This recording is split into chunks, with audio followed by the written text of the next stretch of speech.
There's a side of Namibia that doesn't always get as much attention: the people. In my last video, I shared the road trip, the endless gravel roads, the breathtaking landscapes, and all the incredible things to see and do along the way. But just as much as the scenery, it's the people of Namibia, the cultural groups who carry their traditions and stories that shape the heart of this country. And that's where the focus is this time. We are going to be meeting the Himba, Herero, and San cultural groups of Namibia. And we will be uncovering traditions and moments that few travelers ever get to see. They say they are very happy because you are proud and you sit and... We are starting our cultural exploration in the north of Namibia, near Opuwo. And first off, we are going to be meeting the Himba people. This is as authentic as it gets. The village was totally difficult to get to. It was 60 kilometers drive from Opuwo, and then we went kind of off-road a bit to find them. Now our guide is asking for permission for us to visit this village, and we also brought some gifts for them as a token of appreciation.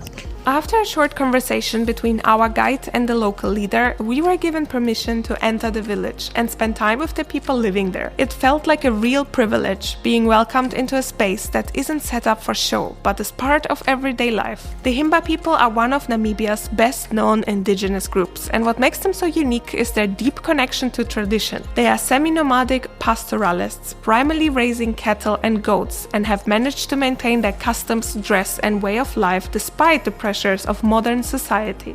The Himba people don't live in complete isolation, being unaware of society nowadays. They rather choose to live the way they live and maintain their traditional lifestyle.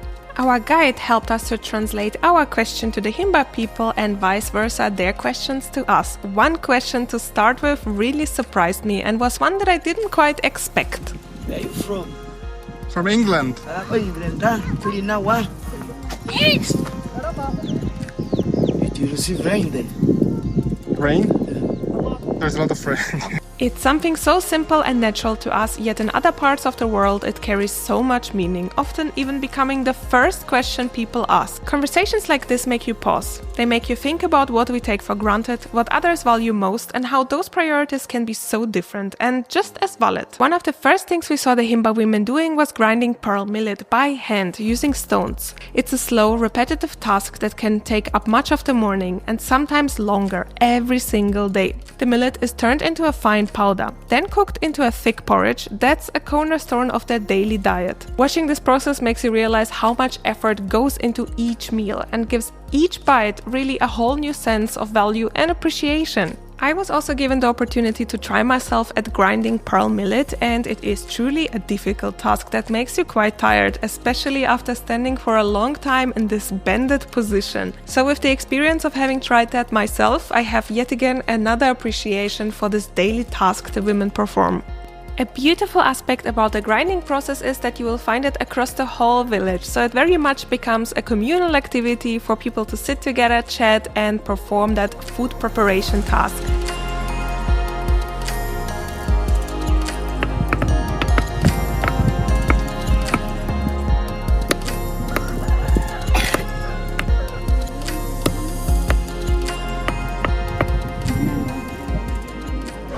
And as we were learning about the grinding process, a lot of the kids living in this village approached us. They were truly curious about us and our cameras, and we were equally curious to learn more about them and play with them. What's your name? What's your name? What's your name? Hello? Are you shy? Don't be shy. Game.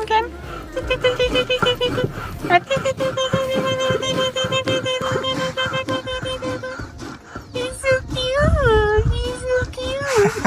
Sorry, I get very excited when I see babies.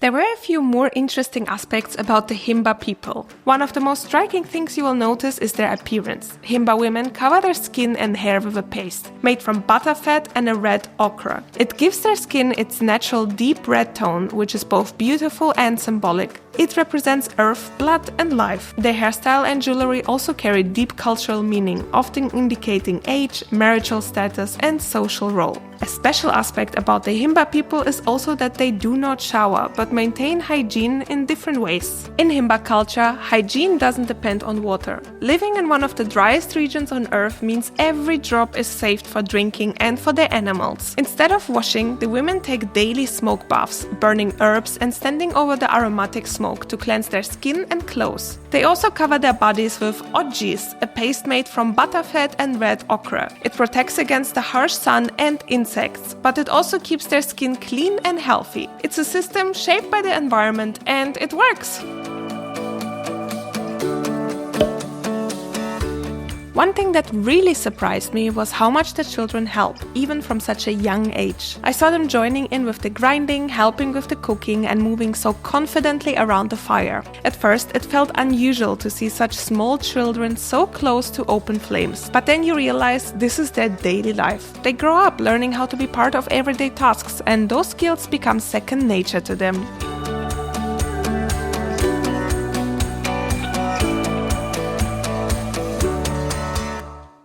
It was time to step inside one of the Himba huts, and I was invited in. During the day, you often find women here who have recently given birth and who are caring for small children, breastfeeding them as life quietly unfolds around them. The space felt warm and welcoming, almost like it wrapped around you. Inside, there were traditional clothes and everyday items, things that are part of their daily lives but feel unfamiliar to outsiders. Despite the cooler air outside, the hut was surprisingly warm, and sitting there felt like stepping into a living history book. From the outside, the hut looks modest and almost simple, but once you're inside, you realize how much space there is and how much life they hold. It felt truly special to be welcomed in such an intimate space, one that's rarely seen in such an authentic way, without any sense of staging or performance. And you're my favorite! You are my favorite! Don't tell anyone. Okay? Don't tell anyone that you're my favorite. And it was exactly this child that followed me everywhere and wanted to hold my hand. It was so adorable.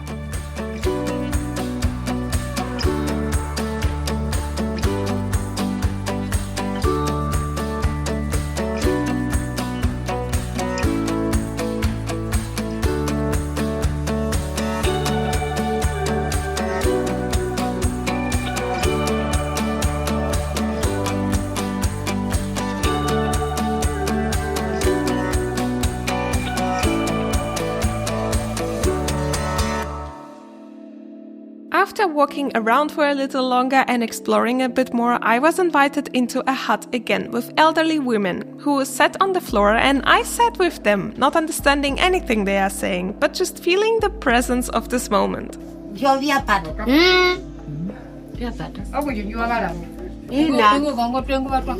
I felt like I am part of the community, and it was in this moment that I heard something that I did not expect at all.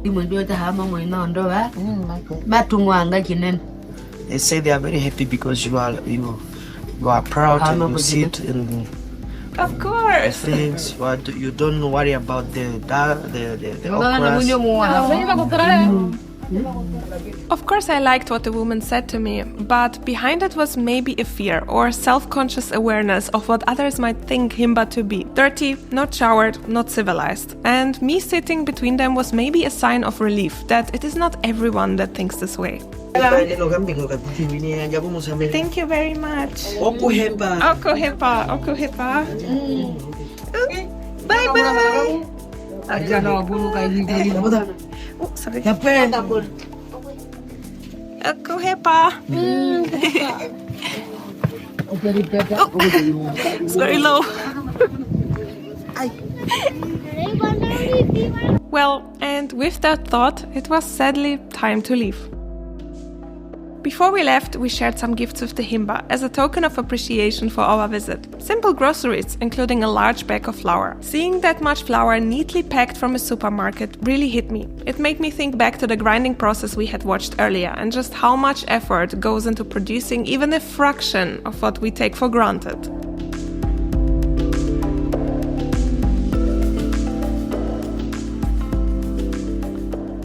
Around Opuvo, there's another group of people that is quite special and that I'm keen to visit today with you, the Herero people. And with our guide, we headed there next. But first things first, we are stocking up on groceries, exactly as before, as a token of appreciation for our allowed visit. Because this is not a staged experience or ticket entry price. And people are spending time with us, so we want to be sure to say thank you for that.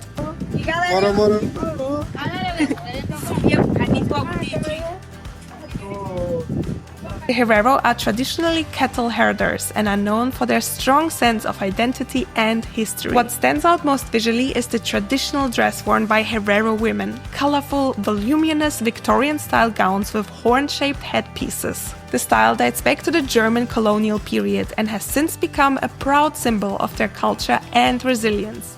As we arrived in the village, we were warmly welcomed. The women, dressed in their bright and elegant attire, greeted us with smiles and open arms. We were invited to see a bit of daily life and introduced to the children, who were full of energy and curiosity. It didn't take long before we were laughing and playing with them, sharing simple moments that felt meaningful. And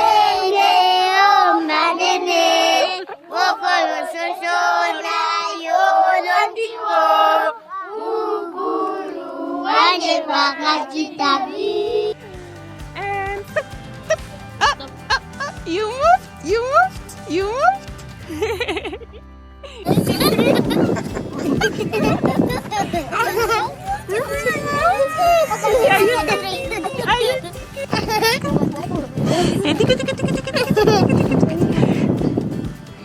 Oh, you know it! Head, shoulders, knees and toes, eyes and ears and mouth and nose. Head, shoulders, knees and toes. They know it! All of us! It's us! You see yourself? When I showed this footage to someone later, they asked if we had brought gifts or candy for the kids, because they looked so happy to see us. The truth is, we didn't. What you see here is just their natural curiosity, their joy in playing and interacting without any expectations or strings attached. And while I did briefly regret not thinking about bringing small gifts for the children, in hindsight I'm glad we didn't. It felt like the right thing, allowing these moments to stay simple, genuine and free of any expectations. It's so amazing, I'm so happy, I cannot start smiling. These kids just make you so happy, like, look how happy they are. And then you just get happy. We were then also invited to see the local houses from inside. Wow! The house! Oh wow! This is amazing! You can just enter. Oh, you speak English? Yes, you can just enter. Wow! Wow! Wow! What is this? Let me say, just a container. But it's made out of what? Omotive. It's a bowl. Yes, it's a Herero bowl. It's milking bowl. Yes. It's a drink. Yes, this is the one that we take. Do you use it? Yes. Yeah. Yes. Very nice. Everything has so much color, even the bed, the curtains. It's really nice.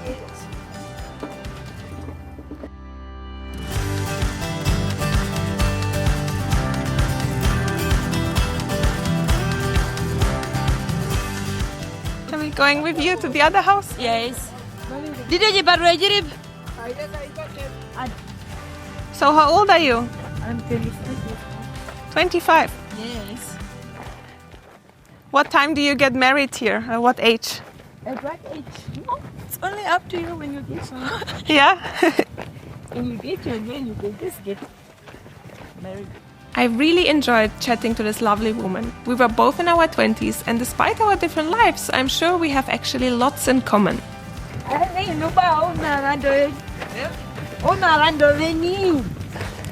Oh my god, this is amazing.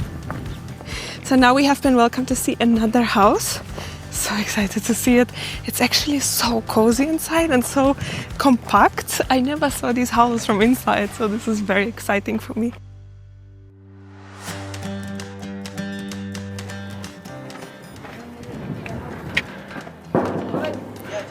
Okay.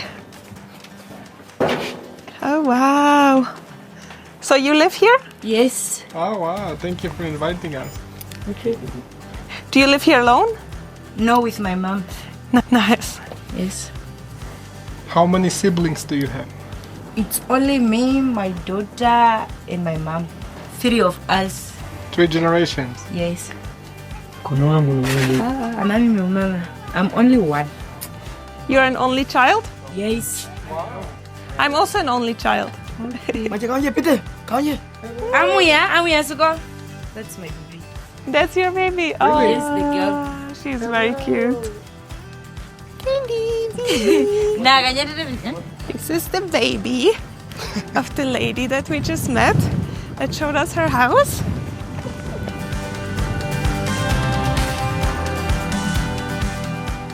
Once again, our encounter with the Herero people felt incredibly special. We saw them in their own environment, in the most genuine and natural way. We were met with nothing but smiles, shared curiosity on both sides, and left with a strong feeling that we would love to return one day.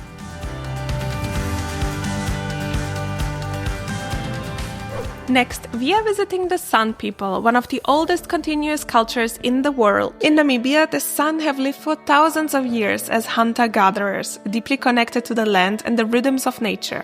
Today, some communities still share the traditions with visitors through storytelling, fire making, and demonstrations. It's not a show per se, but a chance to glimpse in a way of life that has endured through time, shaped by knowledge passed down for generations. When we visited the San, we were welcomed really warmly. We were told that the San do not live at this location all year round, but relocate exactly for this purpose to educate people that are interested to learn more.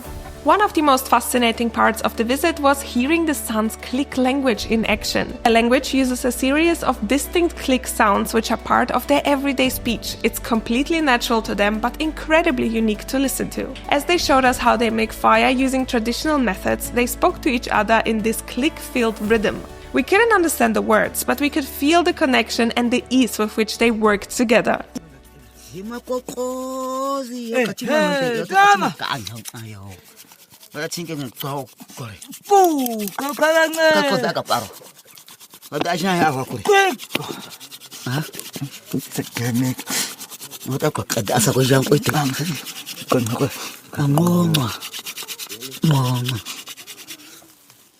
Wow. These are the powder burning. You're professional. Yes.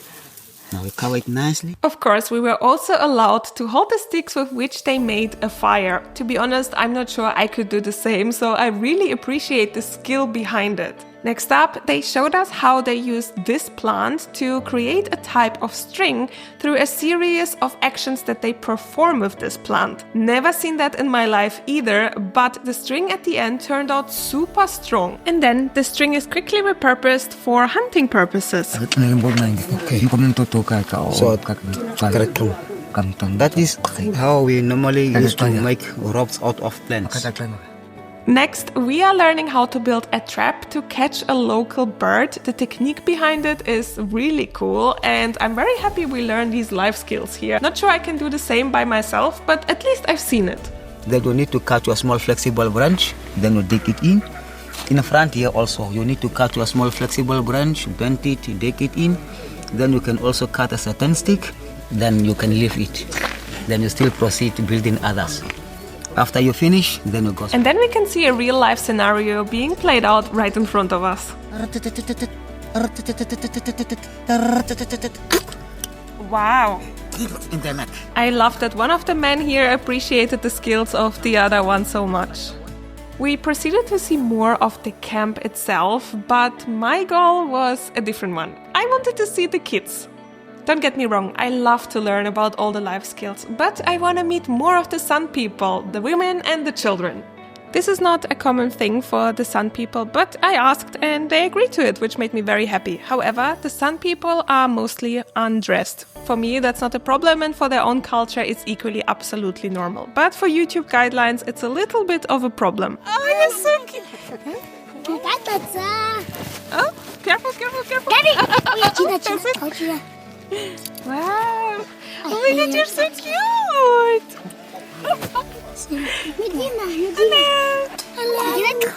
I had a feeling that the kids were equally interested to learn more about me. For example, my hair structure, my camera, my clothes, and in general just interact with me, which I loved. Hello! Are we playing this?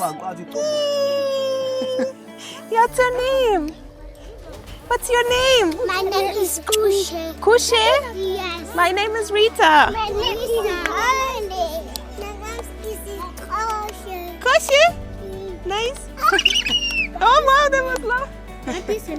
My name is Rita. Rita. Yes.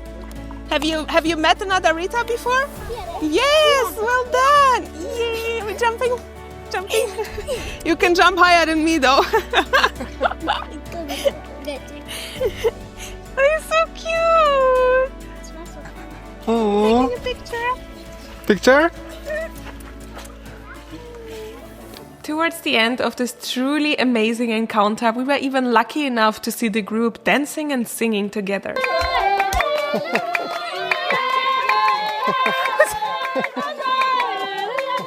Oh wow!